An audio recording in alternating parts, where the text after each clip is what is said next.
Mister Blackwood নিখোঁজ হওয়ার আগের 1 মাস ধরে বাংলোর চারপাশে একটা অজ্ঞাত ছায়ামূর্তি দেখার কথা বলতেন। তিনি দাবি করতেন প্রতি রাতেই সেটা বাড়ির চারিদিকে ঘুরে বেড়ায় এবং জানলার বাইরে দাঁড়িয়ে থাকে।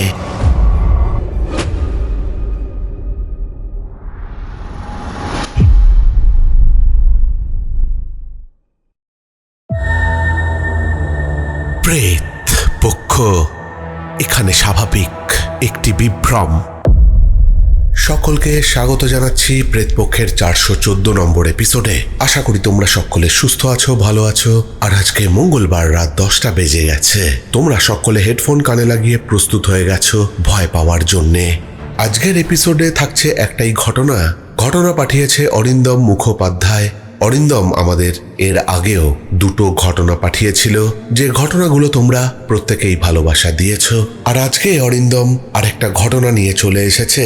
আশা করছি তোমাদের ভালো লাগবে। সরাসরি চলে যাচ্ছি আজকের প্রেতপক্ষের 414 নম্বর এপিসোডের ঘটনায়। আমার নাম অরিন্দম মুখোপাধ্যায়। বর্তমানে আমার বয়স 45-এর কাছাকাছি। পেশায় আমি একজন সিভিল ইঞ্জিনিয়ার। চাকরির সূত্রে পশ্চিমবঙ্গের নানা প্রান্তে ঘুরতে হয়েছে আমাকে। পাহাড়, জঙ্গল, সমুদ্র সব জায়গাতেই কাজ করেছি। ফলে অদ্ভুত ঘটনা, নির্জনতা কিংবা অস্বস্তিকর পরিবেশ আমার কাছে নতুন কিছু নয়। কিন্তু আজ যে ঘটনাটা বলবো সেটার ব্যাখ্যা আমি আজও খুঁজে পাইনি। ঘটনাটা 2018 সালের নভেম্বর মাসের।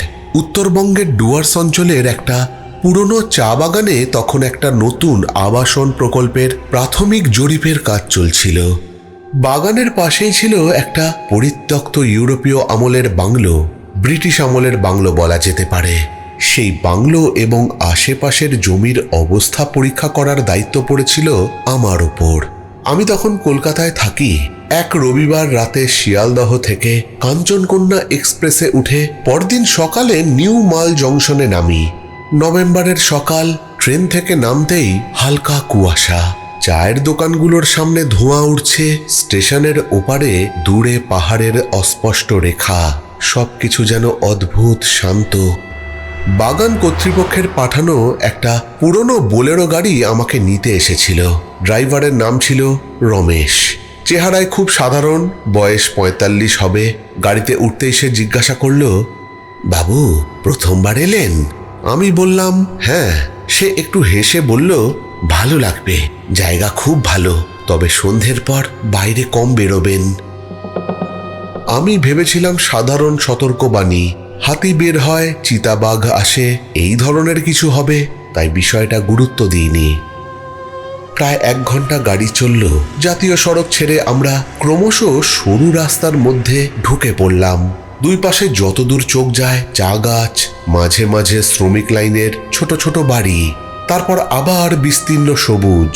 মোবাইলের নেটওয়ার্কও ধীরে ধীরে দুর্বল হয়ে গেল। সকাল 10:30 নাগাদ আমরা বাগানে পৌঁছলাম। অফিসে ম্যানেজার তপন বাবুর সাথে আমার পরিচয় হলো। বয়স 50-এর ওপরে, খুব ভদ্র মানুষ। কাগজপত্র দেখানোর পর তিনি বললেন, আপনার থাকার ব্যবস্থা বাংলোতেই করেছি। আমি জিজ্ঞাসা করলাম, গেস্ট হাউস নেই? তিনি এক মুহূর্ত চুপ করে থেকে বললেন, আছে, কিন্তু সেখানে এখন সংস্কারের কাজ চলছে। বাংলোটা বড়, আরামদায়ক। আমি ভাবলাম ঠিকই আছে। তারপর দুপুরে খাওয়া দাওয়ার পর আমাকে নিয়ে যাওয়া হলো বাংলোতে। প্রথম দেখাতেই বাড়িটা আমার ভালো লেগে গিয়েছিল। ব্রিটিশ আমলের নির্মাণ, উঁচু ছাদ, চওড়া বারান্দা, লাল টালির ছাদ, সামনে বিশাল লন, আর তারপরেই শুরু হয়েছে চা বাগান।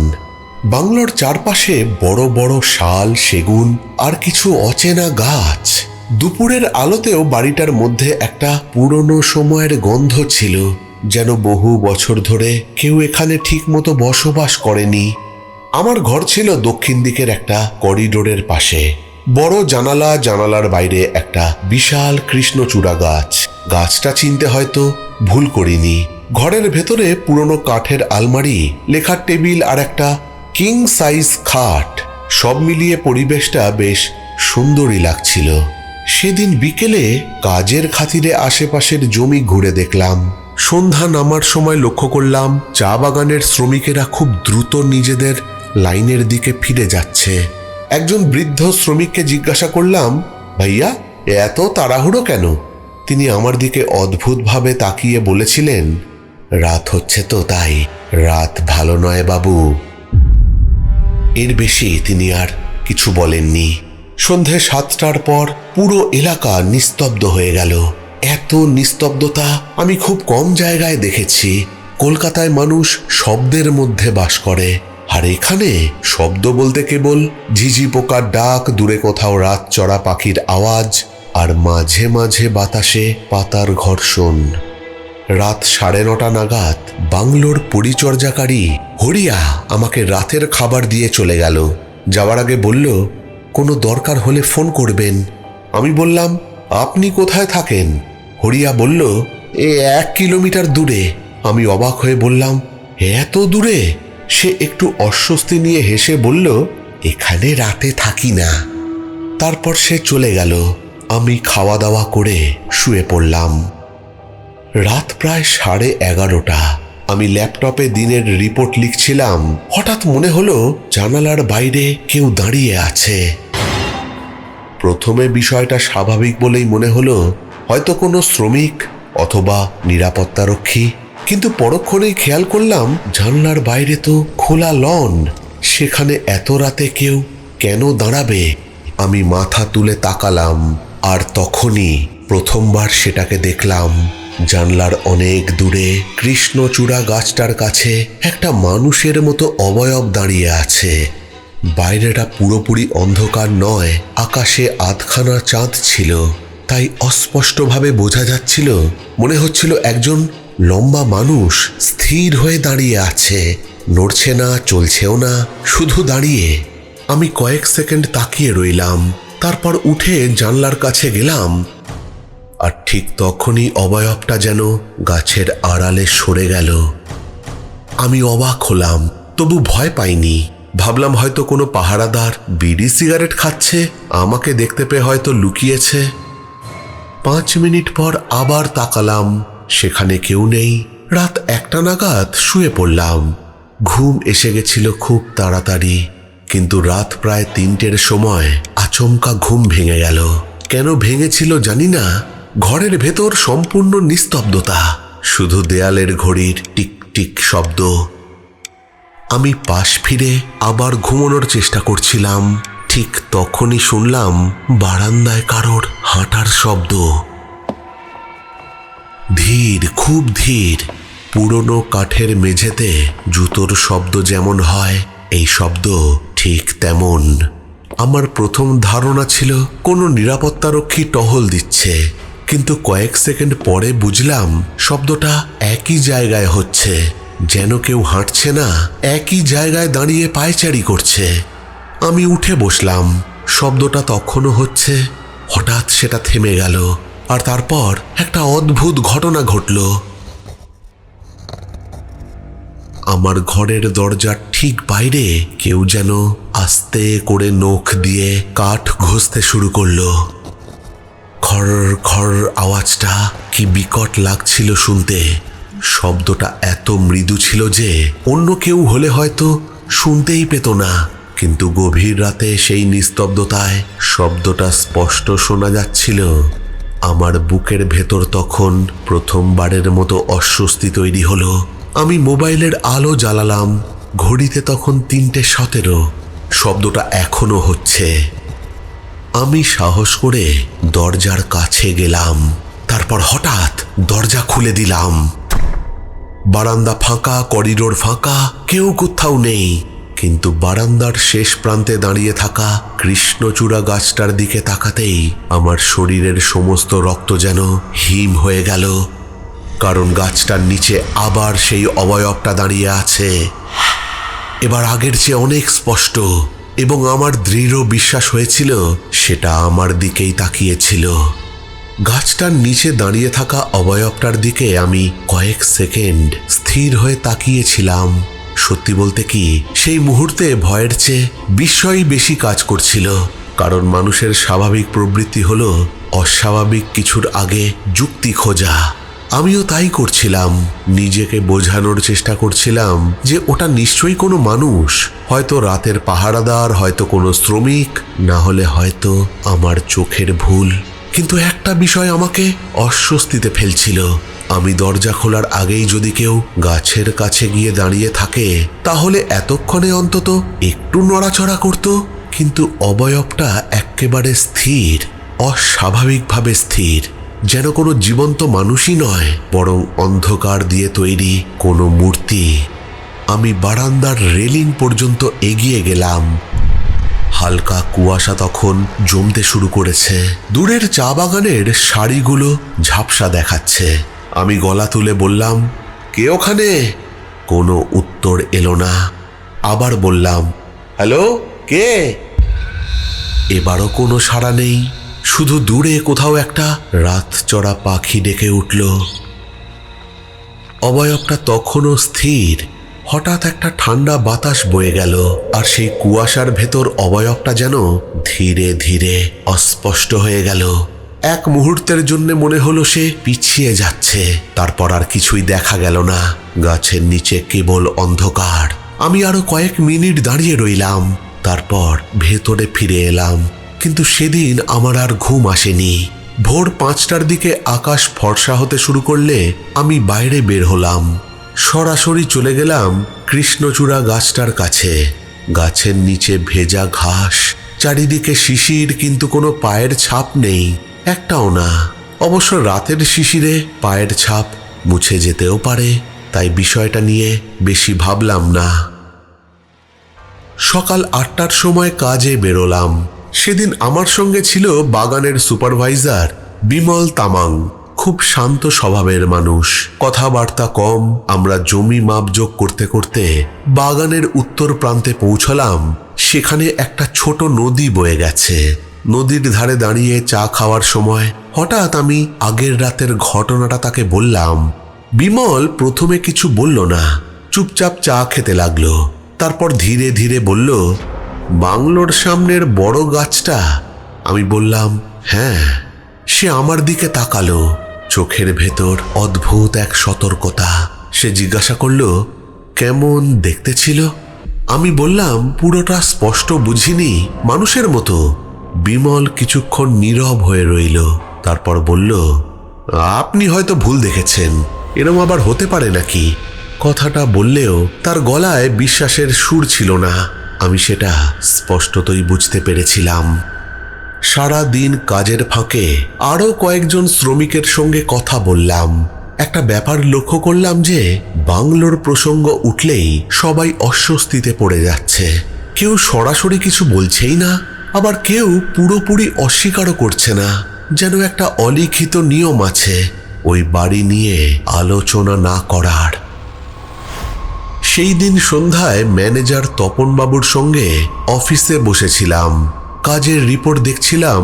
হঠাৎ আমি বললাম, আপনাদের বাংলো নিয়ে কিছু গুজব আছে নাকি? তপনবাবু চশমার ওপর দিয়ে আমার দিকে তাকালেন, বললেন, কেন বলুন তো? আমি আগের রাতের ঘটনা তাকে খুলে বললাম। সব শুনে তিনি কিছুক্ষণ চুপ করে রইলেন। তারপর মৃদু হেসে বললেন, পুরনো বাড়ি, নির্জন জায়গা, অনেক সময় মনের ভুল হয়। আমি বললাম, আপনি কি কখনো এরকম ভুল দেখেছেন? তিনি উত্তর দিলেন না, বিষয় বদলে ফেললেন। কিন্তু তখন আমার সন্দেহ আরও বেড়ে গেল। সেদিন রাতটা শুরু হয়েছিল সম্পূর্ণ স্বাভাবিকভাবে। রাত 10:30টার মধ্যে খাওয়া শেষ। তারপর বারান্দায় বসে চা খাচ্ছিলাম। আকাশে অসংখ্য তারা, দূরে পাহাড়ের কালো রেখা, বাতাসে চা পাতার গন্ধ, অদ্ভুত সুন্দর একটা পরিবেশ। এমন সময় বাংলোর পেছনের দিক থেকে হঠাৎ একটা শব্দ এলো। মনে হলো শুকনো পাতার ওপর কেউ হাঁটছে। আমি উঠে দাঁড়ালাম, টর্চ নিয়ে পেছনের দিকে গেলাম, কিন্তু কাউকেই দেখা গেল না। শুধু একটা বিষয় খেয়াল করলাম, বাংলোর পেছনে একটা পুরনো পাথরের বেঞ্চ আছে। বেঞ্চটার ওপর ধুলোর আস্তরণ, কিন্তু মাঝখানে গোলাকার একটা পরিষ্কার অংশ, যেন কিছুক্ষণ আগেই কেউ সেখানে বসেছিল। আমি টর্চের আলো ফেলতেই হঠাৎ অকারণেই শরীরটা কেঁপে উঠল, কারণ পরিষ্কার অংশটার আকার ছিল ঠিক একজন মানুষের বসার মতো। রাত 1টা নাগাদ আমি বিছানায় শুয়েছিলাম, ঘুম আসছিল না, মোবাইলে গান শুনছিলাম। হঠাৎ লক্ষ্য করলাম নেটওয়ার্ক পুরোপুরি চলে গেছে। এটা নতুন কিছু নয়, ওই অঞ্চলে এমন হতোই। আমি ফোনটা পাশে রেখে দিলাম। কতক্ষণ কেটেছিল জানি না, হয়তো আধ ঘন্টা। হঠাৎ কানের কাছে খুব মৃদু একটা শব্দ পেলাম। মনে হলো কেউ ফিসফিস করছে। প্রথমে ভেবেছিলাম বাতাসের শব্দ, কিন্তু কয়েক সেকেন্ড পরে বুঝলাম না, একটা মানুষের কণ্ঠস্বর, খুব নিচু স্বরে, যেন অনেক দূর থেকে কেউ কথা বলছে। আমি উঠে বসলাম। শব্দটা আসছে জানলার দিক থেকে, একটানা অস্পষ্টভাবে, কোনো ভাষা বোঝা যাচ্ছে না। আমি ধীরে ধীরে জানলার কাছে এগোলাম। পর্দা সরিয়ে বাইরে তাকাতেই আমার বুকটা ধক করে উঠল। কৃষ্ণচূড়া গাছটার নিচে আবার সেই অবয়ব। কয়েক মুহূর্ত পর সেই অবয়বটা ধীরে ধীরে গাছের আড়ালে চলে গেল। সেই অবয়বটাকে দেখে আমার মনে হচ্ছিল ওটা আমাকে দেখছে। শুধু দেখছেই না, আমার প্রতিক্রিয়া লক্ষ্য করছে, যেন কোনো পরীক্ষার অংশ আমি দ্রুত জানলা বন্ধ করে দিলাম। প্রথমবারের মতো সত্যিকারের ভয় অনুভব করলাম। এরপর কখন যে ঘুমিয়ে পড়েছি নিজেও জানি না। তবে ঘুমটা ভাঙল একটা অদ্ভুত শব্দে। রাত প্রায় 3টে হবে। শব্দ পেলাম আমার ঘরের দরজার হাতলটা কেউ আস্তে আস্তে নাড়ছে। আমার গলা শুকিয়ে কাঠ। চিৎকার করার ইচ্ছে হচ্ছিল, কিন্তু পারছিলাম না। কয়েক সেকেন্ড পর শব্দটা বন্ধ হয়ে গেল। আমি ভাবলাম দরজার কাছে গিয়ে দেখি, কিন্তু সাহস পেলাম না। ভোর হওয়া পর্যন্ত বিছানাতেই বসে রইলাম। পরের দিন সকালে একটা ঘটনা ঘটল, যা পুরো বিষয়টাকে অন্য একটা মাত্রা দিল। হরিয়া নাস্তা নিয়ে এসেছিল। আমি রাতের ঘটনাগুলো তাকে খুলে বললাম। সব শুনে এসে একেবারে ফ্যাকাশে হয়ে গেল। তারপর খুব নিচু গলায় বলল, আপনি কি জানেন এই বাংলোতে আগে কে থাকতো? আমি বললাম, না। 100 বছর আগে একজন ইংরেজ ম্যানেজার, নাম ছিল হেনরি ব্ল্যাকউড। আমি চুপ করে শুনছিলাম তার কথাগুলো। হরিয়া বলল, লোকটা নাকি খুব কঠোর ছিল, শ্রমিকদের উপর অত্যাচার করত। তারপর এক বর্ষার রাতে হঠাৎ উধাও হয়ে যায়। আমি বললাম, উধাও মানে? হরিয়া বলে, উধাও মানে কেউ আর তাকে খুঁজে পায়নি। আমি জিজ্ঞাসা করলাম, মারা গিয়েছিল? হরিয়া বলল, সেটাই তো কেউ জানে না। আমি বললাম, তাহলে? হরিয়া চারপাশে তাকিয়ে ফিসফিস করে বলল, অনেকেই বলে বাংলোর আশেপাশে যে ছায়াটা দেখা যায় সেটা মানুষের ছায়া নয়। তার এই কথা শুনে আমি পরিষ্কার বুঝতে পারলাম যে যে ঘটনাগুলো ঘটছে সেই ঘটনাগুলো কেবল কাকতালীয় নয়।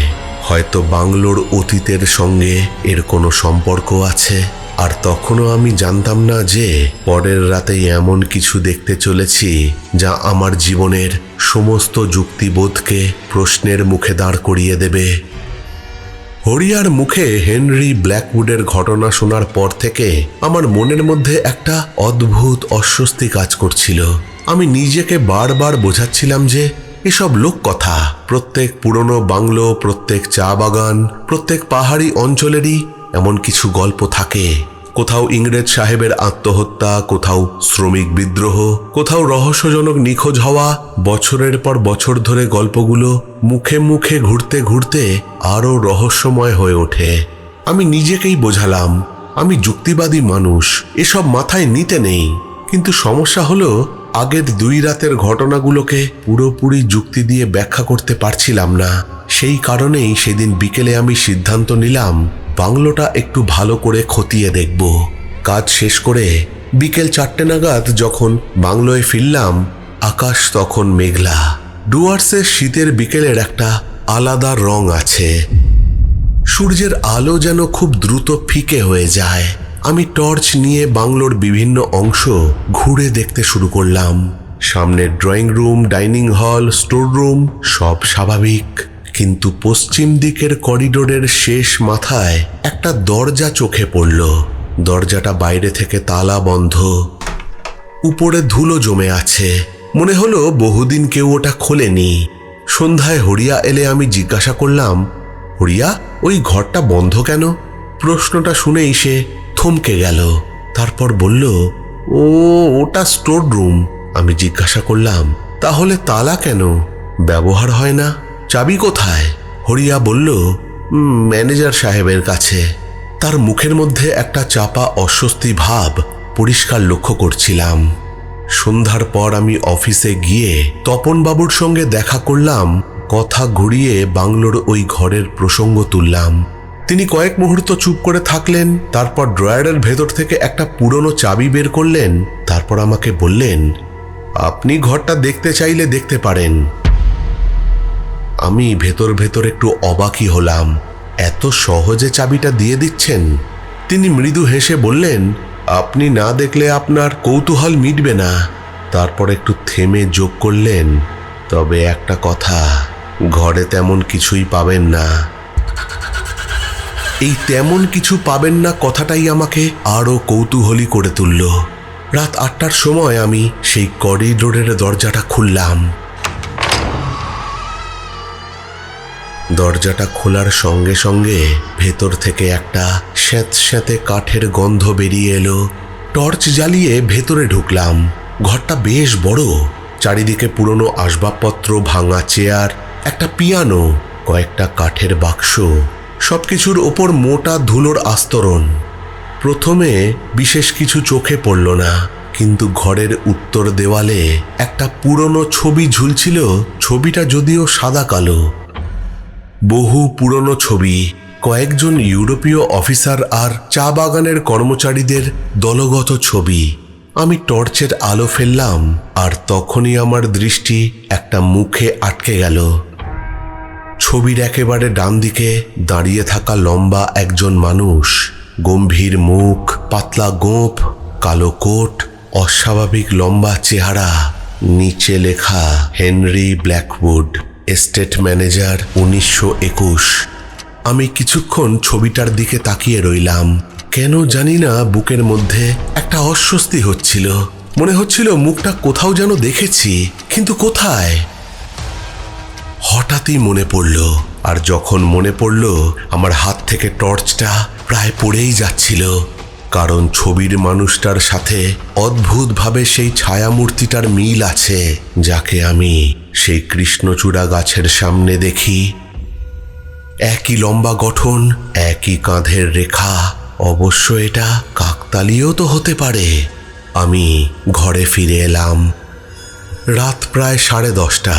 বাইরে কুয়াশা নেমেছে, চাঁদ দেখা যাচ্ছে না। আমি ঘরে বসে রিপোর্ট লিখছিলাম। হঠাৎ কারেন্টটা চলে গেল। পুরো বাংলো অন্ধকার। জেনারেটর ছিল ঠিকই, কিন্তু সেটা স্বয়ংক্রিয় ছিল না।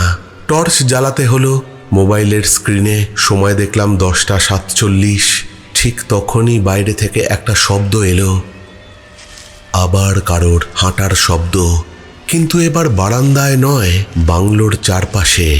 যেন কেউ ধীরে ধীরে বাড়িটাকে ঘুরে ঘুরে দেখছে।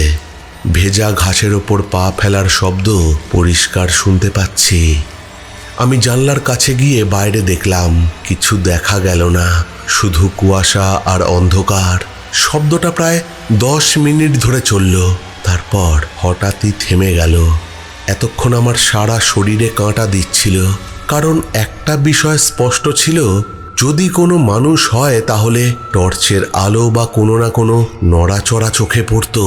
কিন্তু কিছুই তো দেখা যাচ্ছে না, শুধু শব্দ। কারেন্ট তখনও আসেনি। শরীরে ক্লান্তি থাকায় কখন যে ঘুমিয়ে পড়েছি নিজেও জানি না। রাত প্রায় 1টা। কারেন্ট তখনও আসেনি। আমি বিছানায় শুয়ে আছি। হঠাৎ অনুভব করলাম ঘরের তাপমাত্রা যেন এক লাফে অনেকটা কমে গেছে। শীত পড়েছিল ঠিকই, কিন্তু এই ঠান্ডা একটু অন্যরকম। একই সঙ্গে একটা অদ্ভুত গন্ধ, পুরনো ভেজা কাপড়ের মতো, তার সঙ্গে কাদা মাটির সোঁদা গন্ধ। আমি উঠে বসলাম। ঘরের ভেতর নিস্তব্ধতা। তারপর তারপর আবার কারোর পদধ্বনির শব্দ, যেন শক্ত চামড়ার বুট পরে কেউ হাঁটছে। আমার মনে পড়ল ছবির সেই ইংরেজ ম্যানেজারের কথা। মাথা ঝাঁকিয়ে চিন্তাটা সরানোর চেষ্টা করলাম। ঠিক তখনই একটা ঘটনা ঘটল, যেটা আজও মনে পড়লে গা শিউরে ওঠে। ঘরের বাইরে করিডোরে একটা ছায়া পড়ল। আমি দরজার ফাঁক দিয়ে দেখতে পাচ্ছিলাম কেউ একজন হেঁটে যাচ্ছে। কিন্তু অদ্ভুত ব্যাপার, ছায়াটা ছিল কিন্তু কোনো মানুষ ছিল না, শুধু ছায়া, যেন কোনো অদৃশ্য বস্তু আলো আটকাচ্ছে। আমি স্থির হয়ে গেলাম। ছায়াটা ধীরে ধীরে করিডোর পেরিয়ে গেল, তারপর অদৃশ্য। আমি জীবনে প্রথমবার নিজের চোখকে বিশ্বাস করতে পারছিলাম না। ভোর হওয়ার পরও ঘটনাটা মাথা থেকে বের হলো না। সকালে ব্রেকফাস্টের সময় আমি তপন বাবুকে সব বললাম। তিনি দীর্ঘক্ষণ চুপ করে রইলেন, তারপর জানলার বাইরে তাকিয়ে বললেন, আপনি কি সত্যি দেখতে চান এই বাংলো নিয়ে এত কথা কেন? আমি বললাম, হ্যাঁ। তিনি গভীর নিঃশ্বাস ফেললেন আর বললেন, তাহলে আজ সন্ধে অফিসের পুরনো রেকর্ড রুমে আসবেন, আপনাকে কিছু দেখাতে চাই। সেদিন সারাদিন অদ্ভুত উত্তেজনায় কেটেছিল। সন্ধে 6টার সময় আমি অফিসে গেলাম। তপনবাবু আমাকে নিয়ে গেলেন একটা ছোট্ট রেকর্ড রুমে। ঘরের ভেতরে পুরনো ফাইল, খাতা, রেজিস্টার, ধুলোয় ঢাকা ইতিহাস। তিনি একটা মোটা খাতা বের করলেন, চামড়ার মলাট, সালটা লেখা 1922। খাতাটা খুলে একটা নির্দিষ্ট পাতায় আঙুল রাখলেন। সেখানে একটা নোট লেখা ছিল। ওটা ছিল তৎকালীন সহকারী ম্যানেজারের নোট। কয়েক লাইন পড়েই আমার বুকের ভেতরটা কেমন যেন হয়ে গেল, কারণ সেখানে লেখা ছিল, মিস্টার ব্ল্যাকউড নিখোঁজ হওয়ার আগের 1 মাস ধরে বাংলোর চারপাশে একটা অজ্ঞাত ছায়ামূর্তি দেখার কথা বলতেন। তিনি দাবি করতেন প্রতি রাতেই সেটা বাড়ির চারিদিকে ঘুরে বেড়ায় এবং জানলার বাইরে দাঁড়িয়ে থাকে। এই কথাটা পড়ে আমি হতভম্ব হয়ে গেলাম। 100 বছর আগে লেখা একটা নোট, আর তাতে ঠিক আমার দেখা ঘটনাগুলোর বর্ণনা। তপনবাবু ধীরে ধীরে বললেন, এখনো সবটা শোনেননি। আমি চুপ করে রইলাম। তিনি আরেকটা পৃষ্ঠা উল্টালেন। সেখানে লেখা ছিল, নিখোঁজ হওয়ার আগের রাতে মিস্টার ব্ল্যাকউড আতঙ্কিত অবস্থায় বলেছিলেন, ওটা আর বাইরে নেই, ওটা এখন বাংলোর ভেতরে ঢুকে পড়েছে।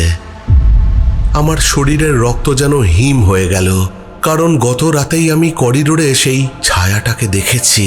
কিন্তু তখনই বাইরে হঠাৎ প্রবল বাতাস উঠল। ঝড় নাকি? রেকর্ড রুমের জানলা কেঁপে উঠল, আর আমার মনে হলো হয়তো আমি এমন একটা রহস্যের খুব কাছাকাছি চলে এসেছি, যেটা গত 100 বছর ধরে কেউ বুঝতেই পারেনি। এবং সবচেয়ে ভয়ের বিষয়, হয়তো সেই ছায়ামূর্তি এখন আমাকে লক্ষ্য করতে শুরু করেছে। রেকর্ড রুম থেকে বেরিয়ে আসার পর আমার মাথার ভেতর যেন অসংখ্য প্রশ্ন ঘুরপাক খেতে লাগলো। 100 বছর আগে নিখোঁজ হওয়া একজন মানুষের ডায়েরির বিবরণ আর তার নিজের অভিজ্ঞতা এতটা মিলতে পারে কিভাবে? সবচেয়ে আশ্চর্যের বিষয় ছিল, হেনরি ব্ল্যাকউডও প্রথমে বাংলোর বাইরে ছায়াটাকে দেখেছিলেন, তারপর ধীরে ধীরে সেটা বাংলোর ভেতরে ঢুকে পড়েছিল। আর ঠিক একই ঘটনাই আমার ক্ষেত্রেও ঘটছে। প্রথম রাত কৃষ্ণচূড়া গাছের নিচে, দ্বিতীয় রাত জানলার বাইরে, তৃতীয় রাত করিডোরে। আমি যতই নিজেকে যুক্তিবাদী ভাবি না কেন, মনের গভীরে একটা শীতল ভয় জমতে শুরু করেছিল। তবু সেদিন রাতে বাংলো ছেড়ে চলে যাওয়ার কথা মাথায় আসেনি, কারণ আমি জানতে চেয়েছিলাম শেষ পর্যন্ত আসলে কি ঘটেছিল আর কেনই বা ঘটেছিল। সেদিন রাতে খাবার দিতে এসে হরিয়া আমাকে দেখে বলল, আজ আপনার মুখখানা কেমন ফ্যাকাশে লাগছে বাবু। আমি হেসে বললাম, ঘুম কম হয়েছে। সে কিছুক্ষণ চুপ করে থেকে বলল, যদি কিছু অস্বাভাবিক দেখেন বাড়ির বাইরে বের হবেন না। আমি অবাক হয়ে বললাম, কেন? হরিয়া উত্তর দিল না, শুধু মাথা নিচু করে চলে গেল। তার এই আচরণ আমাকে আরো অস্বস্তিতে ফেলল। রাত তখন 11:30। বাইরে কুয়াশা এত ঘন হয়ে গেছে যে বারান্দা থেকে 10 হাত দূরের কিচ্ছু দেখা যাচ্ছে না। আমি ঘরের আলো নিভিয়ে জানলার পাশে বসেছিলাম, কারণ আজ আমি সচেতনভাবে অপেক্ষা করছিলাম। দেখতে চেয়েছিলাম আদৌ কিছু ঘটে কিনা। সেই সময় দূর থেকে কয়েকটা কুকুর ডেকে উঠল। তারপর আবার সব চুপচাপ। আস্তে আস্তে কুয়াশা সরে যেতে কৃষ্ণচূড়া গাছের নিচে সেই লম্বা ছায়ামূর্তিটাকে দেখতে পেলাম। সে আজ ধীরে ধীরে বাংলোর দিকে এগোচ্ছে। আমি নিঃশ্বাস বন্ধ করে তাকিয়ে রইলাম। ছায়াটা খুব ধীরে হাঁটছে, এত ধীরে যে প্রথমে বোঝাই যাচ্ছিল না, কিন্তু কয়েক সেকেন্ড পর পর তার অবস্থান বদলে যাচ্ছে আর সে ক্রমশ বাড়ির কাছে চলে আসছে। আমার বুকের ভেতরে ধুকপুকানি বাড়তে লাগলো, কারণ এই প্রথম আমি তাকে চলতে দেখছি। কিন্তু কয়েক মিনিট পর ছায়াটা কুয়াশার মধ্যে অদৃশ্য হয়ে গেল। কিন্তু এবার আমি জানতাম সে চলে যায়নি, সে কেবল চোখের আড়ালে গেছে। হঠাৎ বাংলোর উত্তর দিক থেকে একটা শব্দ এলো। এবার কোনো সন্দেহই ছিল না যে সে বাংলোর ভেতরে ঢোকার চেষ্টা করছে। তারপর হঠাৎ একটা ধুম করে শব্দ, যেন কোনো ভারী জিনিস পড়ে গেল। আমি চমকে উঠলাম। আমি টর্চ নিয়ে বাইরে বের হলাম। করিডোর ফাঁকা। আমি তাড়াতাড়ি পশ্চিম দিকের সেই তালাবন্ধ ঘরের দিকে এগোলাম। শব্দটা সেই দিক থেকেই এসেছে। সেই দরজার সামনে গিয়ে দেখি তালাবন্ধ ঘরের দরজাটা আধ খোলা। আমার বুক ধক করে উঠল। আমি তো বিকেলেই দরজাটা বন্ধ করেছিলাম, চাবিটাও আমার ঘরে। তাহলে দরজাটা খুলল কে? ধীরে ধীরে এগিয়ে গেলাম সেই ঘরের দিকে। দরজা আরো একটু ঠেলে খুললাম। ঘরের ভেতর অন্ধকার। টর্চের আলো ফেলতেই দেখি পুরনো সেই ছবিটা মেঝেতে পড়ে আছে। কাঁচ ভেঙে গেছে। আমি স্পষ্ট মনে করতে পারি ছবিটা দেওয়ালে ঝোলানো ছিল। এরকমভাবে নিজে পড়ে যাওয়া কি সম্ভব? কিন্তু তারপর চোখে পড়ল আরো অদ্ভুত একটা বিষয়। ছবিটার কাঁচ ভাঙলেও ফ্রেমের ভেতরের কাগজ অক্ষত। শুধু একটা জায়গা ছিঁড়ে গেছে। একটা মাত্র মুখ, হেনরি ব্ল্যাকউডের মুখ।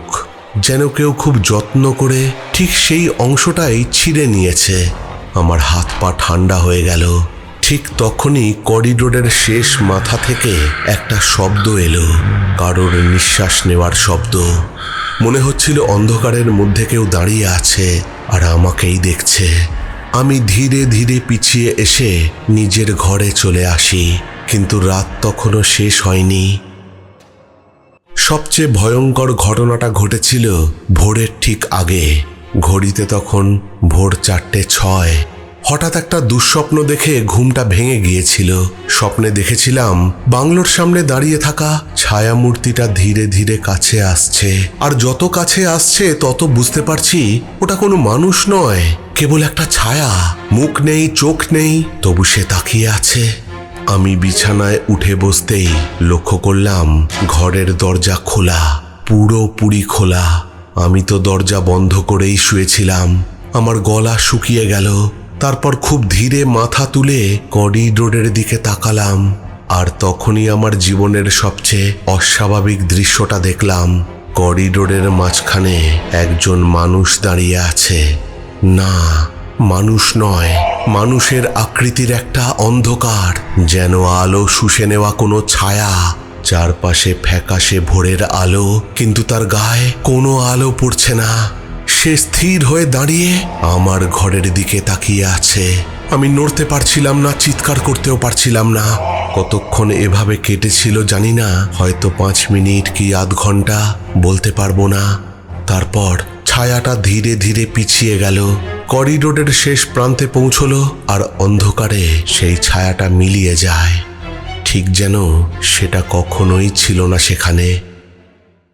সকাল হতেই আমি সিদ্ধান্ত নিলাম আর এক মুহূর্ত এই বাংলোয় থাকবো না। কাজ অসমাপ্ত রেখেই কলকাতায় ফেরার প্রস্তুতি নিলাম। তপনবাবুও আশ্চর্যজনকভাবে আমাকে আটকানোর চেষ্টা করলেন না।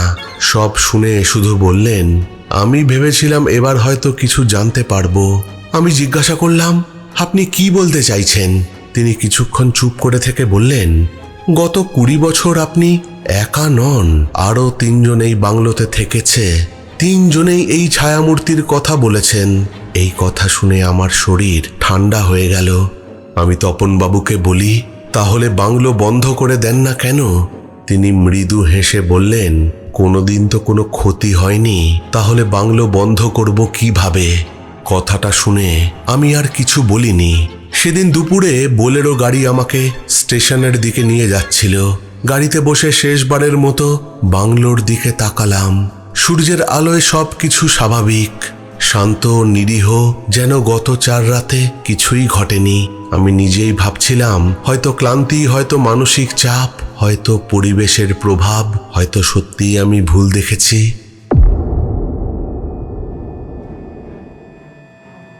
ঘটনার আসল মোড়টা আসে প্রায় 3 মাস পরে। কলকাতায় ফিরে আমি বিষয়টা ভুলে যাওয়ার চেষ্টা করছিলাম। একদিন ডাকযোগে একটা খাম এলো। প্রেরক তপনবাবু। খাম খুলে দেখি একটা পুরনো ফটোগ্রাফের কপি, সঙ্গে একটা চিঠি। চিঠিতে লেখা, বাংলোর স্টোররুম পরিষ্কার করার সময় এটা পাওয়া গেছে, ভাবলাম আপনার দেখা উচিত। আমি ছবিটা হাতে নিলাম এবং পরের মুহূর্তেই আমার শরীরের সমস্ত রক্ত যেন হিম হয়ে গেল। কারণ এটা সেই 1921 সালের দলগত ছবির আরেকটা সংস্করণ। কিন্তু এবার ছবিটা অনেক পরিষ্কার। সামনের সারিতে দাঁড়িয়ে আছেন হেনরি ব্ল্যাকউড, আর তার ঠিক পেছনে একটা অস্পষ্ট কালো অবয়ব, যেন কোনো মানুষের মতো নয়, যেন একটা ছায়া। আরও ভয়ঙ্কর বিষয়, ছবির পেছনে পেন্সিলে ইংরেজিতে একটা লাইন লেখা ছিল, আর তপনবাবুও আমাকে সেই লেখাটা দেখতে বলেছিলেন। আমি পড়ে অনুবাদ করে বুঝেছিলাম যে লাইনটার অর্থ ছিল, এটা প্রথমে আমাকে অনুসরণ করত, এখন আমি এটাকে অনুসরণ করি। নিচে স্বাক্ষর হেনরি ব্ল্যাকউড। আজও আমি জানি না ওই কথার অর্থ কি ছিল। হেনরি ব্ল্যাকউড কি মানসিক ভারসাম্য হারিয়েছিলেন? তিনি কি সত্যি কোনো অদ্ভুত ছায়ামূর্তি দেখেছিলেন বা দেখতেন, নাকি পুরো ব্যাপারটার পেছনে অন্য কোনো ব্যাখ্যা আছে? আমি জানি না। তবে একটা কথা জানি, এই ঘটনার পর থেকে আমি আর কখনোই ওই চা বাগানে ফিরে যাইনি। কিন্তু মাঝে মধ্যে গভীর রাতে ঘুম ভাঙার ঠিক আগে আমার এখনো মনে হয় কুয়াশার আড়ালে কোনো লম্বা অবয়ব দাঁড়িয়ে আছে, স্থির, নিঃশব্দ, আর সে যেন অপেক্ষা করছে। কিসের জন্য তা আমি জানি না, আর সত্যি বলতে জানতেও চাই না।